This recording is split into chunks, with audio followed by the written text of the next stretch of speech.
All right, so buckle up, everybody, because today's deep dive is going to take us into some pretty interesting territory. We're talking about pleasure, but specifically the idea that you can actually have too much of a good thing.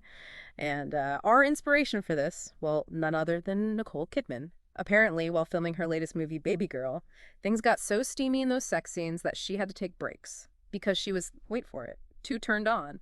She even mentioned feeling burnt out and not wanting to orgasm anymore. Hmm. So is this just a case of like Hollywood drama? Or is there something deeper going on here? It might sound surprising, Yeah. but there's actually some science behind this whole idea. Well, death by orgasm hasn't been observed in humans. Hmm.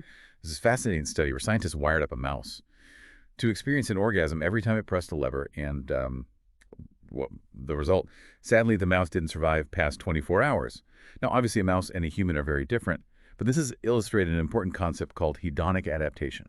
Okay, I'm intrigued. Hedonic adaptation, what's that all about? So essentially, it means that constant exposure to pleasure can actually decrease its impact over time.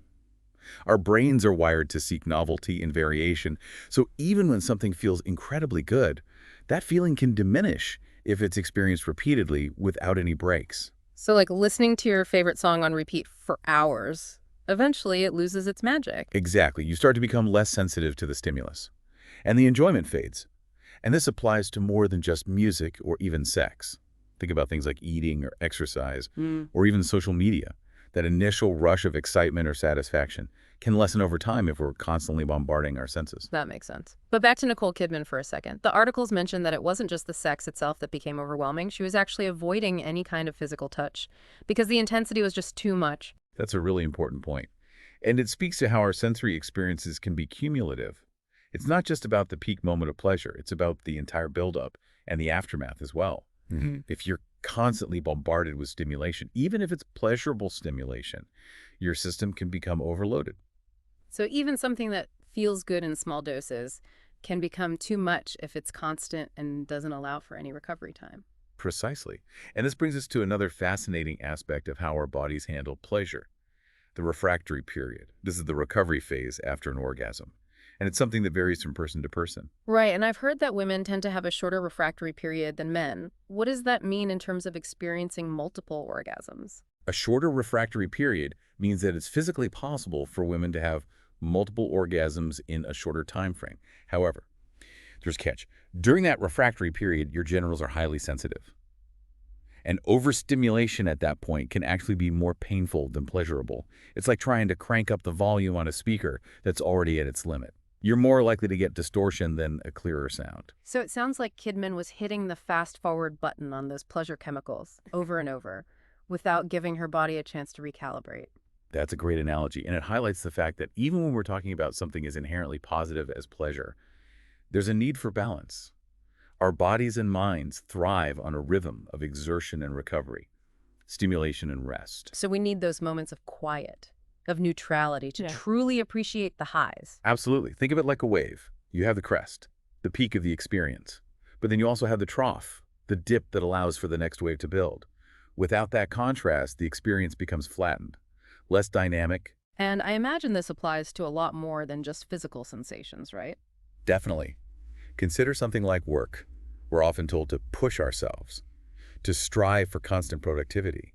But that can lead to burnout if we don't incorporate periods of rest and recovery. Even things like creative pursuits, hobbies we're passionate about, can become sources of stress if we overdo them. It's interesting you mentioned that because one of the articles actually drew a parallel between Kidman's experience on set and the potential for burnout in other high-intensity professions. They talked about athletes, surgeons, even CEOs, who are constantly operating at a high level of stress and stimulation. That's a great connection. And it suggests that understanding the science of pleasure and balance isn't just about avoiding negative consequences. It's also about maximizing our enjoyment of the things we love. By respecting our limits, incorporating periods of rest or recovery, we can actually enhance our overall experience. It's like that saying, everything in moderation, including moderation. Sometimes you need to go all out, but then you need to pull back and recharge. Exactly. It's about finding that sweet spot, that sustainable rhythm that allows you to savor the good without burning yourself out. Kidman's experience, while certainly unique, is a powerful reminder that even extreme pleasure can have downsides if we don't prioritize balance. We tend to think of too much of a good thing in terms of overeating or overspending, but this shows that even positive experiences can have negative consequences if we're not mindful. Absolutely. And it's not just about avoiding negative consequences. It's also about maximizing our enjoyment of the things we love. So what can we do to find that balance? How can we apply this understanding to our own lives? One key is to pay attention to your body's signals.